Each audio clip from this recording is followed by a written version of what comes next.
First Alert Weather with meteorologist Julia Blanchett.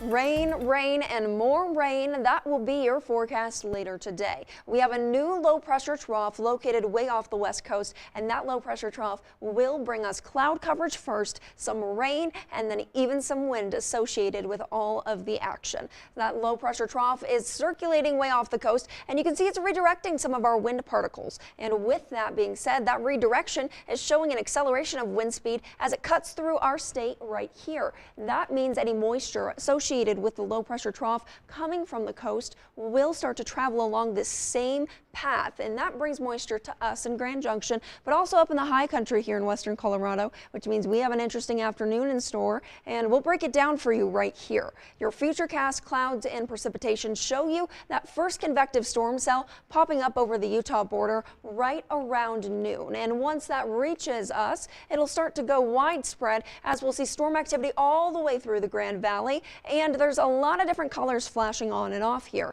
Now the different colors signify that we could see a little bit of thunder associated with this, and in some spots, particularly the high country, we could even see a little bit of hail, and that would be small hail, non-damaging hail, but the cloud coverage, the wind, and the rain sticks around all the way through nightfall, and it will start to clear off after that. We will hand that moisture off to the high country, the central and northern mountains. The Rocky Mountain National Park area will certainly get a good amount of precipitation, but for us in the valleys, we'll be left with the cloud coverage to start our Thursday. And if we take a peek at what those winds will be doing, they'll be accelerating, and you'll certainly be noticing them, and they're important to you because you might be noticing a little bit of a wind chill as well. So around 2 p.m. be on the lookout for about 26 mile-per-hour wind gusts in Grand Junction, 22 in the Delta area, 27 in Montrose, and then the teens in Cortez. And if we move forward again, the wind does not exactly subside. For some areas, it only gets worse. We're looking at 36 mile-per-hour gusts in Grand Junction at that time, and in the Delta area, we're down to the teens finally, but we are finally slowing down after dark, hopefully being done with the moisture for the evening. But the moisture could return tomorrow afternoon on the same timeline and from the same direction. So we'll talk more about that here to come. But if we take a peek at the high temperatures, we're still warming fairly nicely today.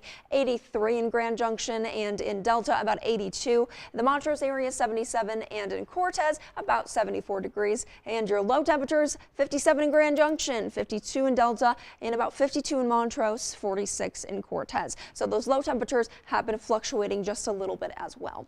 And then lastly, if you're wondering what you can expect in the big picture or in the long run, your 7-day forecast shows you again the reoccurring chance for some rain by Thursday. By Friday, a 30% chance of some afternoon showers. But thankfully, by the weekend, Saturday and Sunday, you're expecting to see some sunshine, bright blue skies with more 90s on the way. And if we take a peek at Montrose, we have the same amount of rain, maybe be a little bit more rain in store for them today. But coming around the corner, we will start to see more warmth by the weekend, moving us into the upper 80s. And lastly, for the Delta area, 82 degrees today turns to 80 tomorrow, with a 50% chance of more rain on the forecast tomorrow. So precipitation won't be a stranger over the next couple days. And in Cortez, I mentioned that the storm system is starting in the southwestern corner of the state, so that's why they're getting more rain than us, about a 50% chance today, but eventually we'll jump to about 89 degrees by the end of the next 7-day period.